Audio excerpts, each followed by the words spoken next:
Merci beaucoup, Monsieur le Président. Je veux d'abord prendre quelques secondes pour remercier mes collègues néo-démocrates d'avoir été si éloquentes dans leur discours d'appui au projet de loi que j'ai l'honneur de présenter devant cette Chambre. Et je dis éloquentes parce que c'était toutes des jeunes femmes et je pense que ce n'est pas un hasard également. Alors, merci beaucoup à ma collègue de Berthier-Masquinongé, de Rivière-des-Mille-Îles, d'Abitibi, Témiscamingue, de Charlebourg, Haute-Saint-Charles et d'Argenteuil, Papineau, Mirabel. Excellent discours.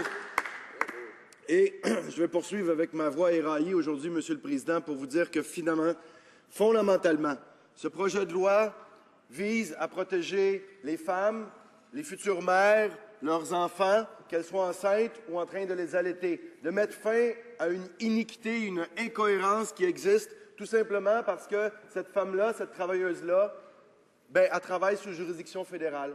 Les gens, quand ils acceptent un emploi, ils ne pensent pas nécessairement à ça, puis ils ont des mauvaises surprises quand ils se rendent compte que la disposition de la loi provinciale ne s'applique pas à elles et que, par conséquent, elles n'ont pas les mêmes droits. Alors, c'est une question de justice, de droit, d'équité, de cohérence au sein de notre société et qui va permettre aux femmes de toutes les provinces de la Fédération canadienne de s'ajuster aux meilleures dispositions provinciales qui sont disponibles, qui existent.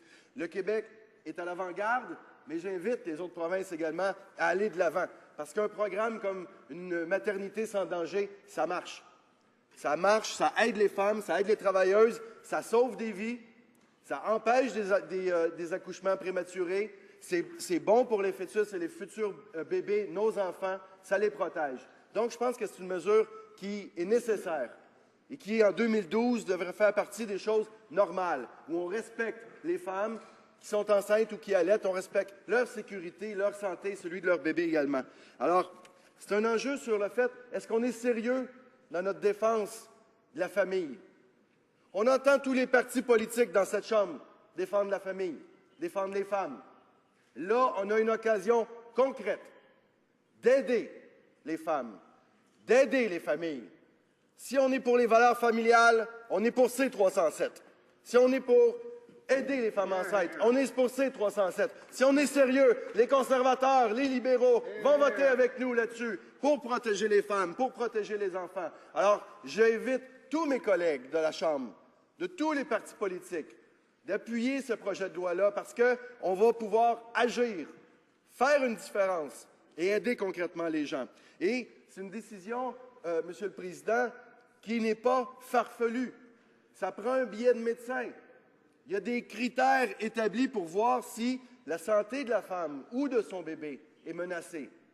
Alors, il faut aller voir le médecin, il faut obtenir un billet et ensuite de ça, on va négocier avec l'employeur pour voir si on ne peut pas trouver un autre emploi, une autre position dans la compagnie ou l'entreprise où on pourrait continuer à travailler sans que ça soit dangereux pour sa santé. Alors, c'est tout à fait raisonnable, c'est tout à fait cohérent avec un sens de santé et sécurité sur les lieux de travail. Il y a des dispositions qui sont capables d'être prises concrètement sur le terrain. Alors, je pense qu'il faut aller de l'avant, je pense parce que c'est raisonnable, mais si la femme n'a pas un emploi qui respecte sa santé et sa sécurité, pourquoi est-ce qu'elle devrait partir dans le congé sans solde? Parce que c'est ça qui existe en ce moment avec le Code canadien du travail. C'est un congé sans solde. Donc, le fardeau financier sur les épaules de la travailleuse et non pas sur l'ensemble de la société. Et c'est ça le problème. C'est ça que ce projet de loi-là veut changer. Alors, pour nous, c'est impossible de demander aux travailleuses de supporter ça. Et vous savez, il y a des cas concrets. J'ai beaucoup aimé qu'on parle du camionnage, des jeunes femmes qui font du transport avec des 10 roues, avec des gros camions. C'est particulier, c'est pas traditionnel, mais ça existe. Et ils se font face à une absence d'appui, parce que là, finalement, ils n'ont pas le droit à rien. Et c'est la même chose avec les agents de bord. On a parlé un petit peu des agents de bord du SCFP, de Mme Stringer, avec qui j'ai travaillé d'ailleurs. Vous savez, vous êtes agent de bord dans un avion, vous n'allez pas devenir mécanicienne le lendemain, vous n'allez pas piloter l'avion non plus. Et vous ne pouvez pas vous promener dans l'avion debout pendant des heures avec une grosse bédaine. Alors, je pense que si les gens ici dans cette Chambre veulent du changement, veulent aider concrètement les familles puis les femmes de ce pays, ils vont unanimement appuyer le projet de loi C-307. Merci beaucoup, Monsieur le Président. Bravo.